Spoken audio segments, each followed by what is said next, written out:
கர்த்தர் நல்லவர். ஆமென். இந்த நாளிலும் ஒரு சின்ன விஷயத்தை உங்களோட ஷேர் பண்ணிக்கிறதுல நான் மிகுந்த மகிழ்ச்சி அடைகிறேன். நம்மளுக்குன்னு ஒரு தகுதி இருக்குதுங்க. அதை ஒரு நாளும் நீங்க மறந்துடாதீங்க.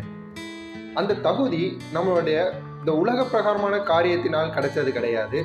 தேவனுடைய பெரிதான கிருபையினால கிடைத்தது தான். தகுதி இல்லாதவர்களுக்கு தேவன் அருளுவது தான் கிருபை. அந்த கிருபையினால தான் நம்ம தகுதிப்படுத்தப்பட்டிருக்கிறோம் அப்படிங்கிறத முதல்ல தெரிந்து கொள்ளுங்க. இந்த உலகத்துல இருந்து வருகிற ஞானமோ, செல்வமோ, பொருளோ, பேர் புகழோ இது எதுவுமே நம்மளுடைய தகுதியை நிர்ணயிக்க போறது கிடையாது.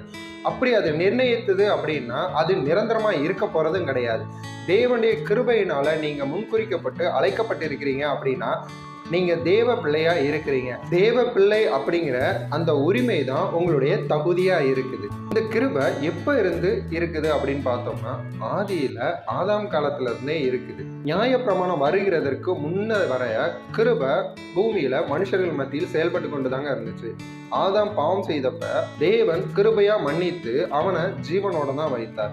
அப்படி வரிசையை நம்ம சொல்லிக்கிட்டே வரலாம். ஆபிரகாமும் தன்னுடைய மனைவிய தன்னுடைய சகோதரி அப்படின்னு சொல்லி அபிமெலேக்கு சொல்லும் போது அபிமெலேக்கு சாரால சுதந்திரிக்கும் பொழுது அபிமெலேக்கு தான் தண்டிக்கப்பட்டான். ஏன் அப்படின்னா ஆபிரகாம் தேவனுடைய பிள்ளை, பாவம் செய்தது ஆபிரகாம் தான், ஆனா தண்டிக்கப்பட்டது அபிமெலேக்கும். இப்படி நியாயப்பிரமாணம் வருகிறதுக்கு முன்பு வர மனிதர்கள் செய்த பாவத்தை தேவன் பெரிதா கண்டுக்கல.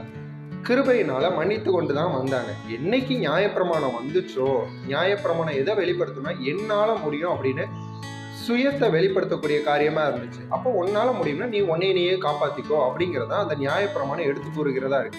இந்த நியாயப்பிரமாணம் எப்ப முடிந்ததுன்னா சிலுவையில கிறிஸ்து என்னைக்கு அடிக்கப்பட்டு பலியானோரோ அன்னைக்கே அந்த நியாயப்பிரமாணம் முடிந்தது. மீண்டுமா மனிதர்கள் மத்தியில் கிருபை சூழ்ந்து கொண்டது. அப்ப இன்னைக்கு நம்ம செய்யற பாவங்களுக்கெல்லாம் தண்டனை கிடையாதா அப்படின்னு கேட்குறீங்களா?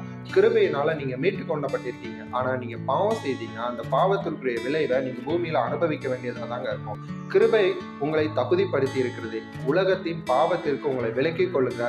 பரிசுத்தப்படுத்தி தேவனுடைய நாமத்தின் மகிமைக்காக நீங்க வாழும் பொழுது கிருபை அப்படிங்கிற மேலான தகுதியினால நீங்க ஆட்கொள்ளப்படுவீங்க.